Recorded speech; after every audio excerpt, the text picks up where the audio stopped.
এই দেশকে টিকিয়ে রাখতে হবে।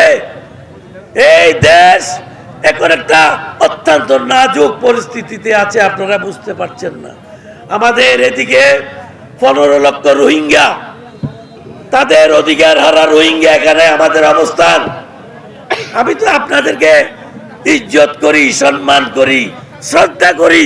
কত কষ্ট করে আপনারা এই রোহিঙ্গাদেরকে জায়গা দিয়ে কত কষ্ট পাচ্ছেন আপনারা। এদেরকে তাদের দেশে ফেরত দিতে হবে।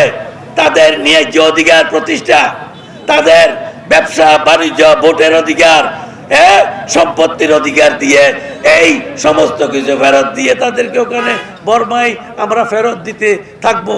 এটা পেরেছিল কে? জিয়াউর রহমান। এটা পেরেছিলেন খালেদা জিয়া। এটা আবার পারবে কে? তারেক রহমান।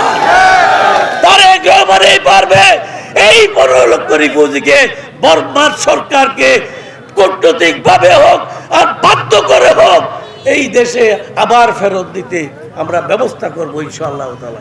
টানা তৃতীয়বার অর্জন করেছে দেশের সেরা সুপার ব্র্যান্ড স্বীকৃতি বসুন্ধরা টিস্যু। দুইজন হোয়াইটঙ্গের মানুষ। আমি তীব্র ভাষায় নিন্দা করছি।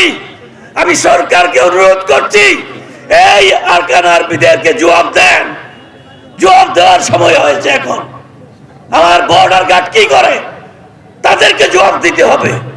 আমার মানুষেরা মাছ ধরতে পারে না নদীতে। নদী মাছ ধরার অধিকার আমাদেরকে ফেরত দিতে হবে।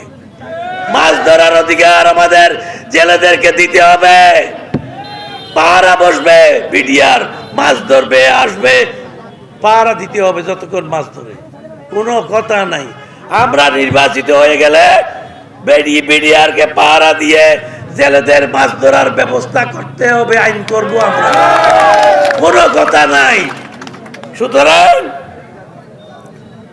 এগুলি না হলে, এগুলির জন্য বিএনপি শাসনের সরকারের দরকার। অন্য কোনো শাসন পারবে না এগুলি। অন্য কোনো ব্যক্তিরা এই বিডিআর পুলিশের সাথে কথা বলা এত সহজ না। কথা বললে শুনবে না। আমরা ছাড়া এই বাংলাদেশ এখন তো আওয়ামী লীগও নাই। এখন তো আওয়ামী লীগও নাই, যে কোনো কারণে আওয়ামী লীগ আউট হয়ে গেছে। এখন সারা বাংলাদেশের মানুষের 17-18 কোটি 20 কোটি মানুষের জিম্মেদারি পড়ে গেছে আমাদের বিএনপির তারেক রহমান সাহেবের উপর।